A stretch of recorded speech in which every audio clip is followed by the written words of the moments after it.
Hello everyone, mini vlog 11. இன்றைக்கி mini vlogல ஈஸியாக டேஸ்டியாக சட்டுன்னு ஒரு எறா தொக்கு எப்படி பண்ணுறதுன்னு பார்க்கலாம். அதுக்கு ஃபஸ்ட்டு 3 வெங்காயம் 6 தக்காளி நல்லா பொடியாக நறுக்கி வச்சுக்கணும்.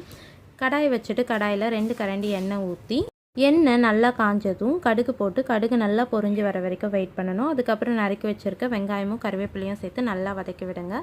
வெங்காயம் நல்லா வதங்கின உடனே நம்ம நறுக்கி வச்சுருந்த தக்காளியை சேர்த்து நல்லா வதக்கி விடுங்க. தக்காளி வதங்கும் போதே நம்ம தொக்குக்கு தேவையான உப்பு சேர்த்துடலாம்.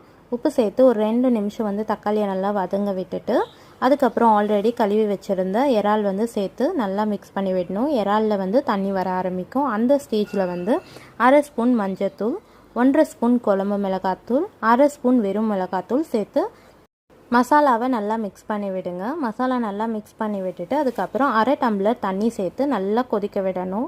லிட் மூடி நல்லா கொதிக்க விட்டு எடுத்துகிட்டு ஒரு 15 to 20 மினிட்ஸ் நல்லா சிம்மில் வச்சு கொதிக்க வச்சு எடுத்திங்கன்னா இறால் தொக்கு ரெடி.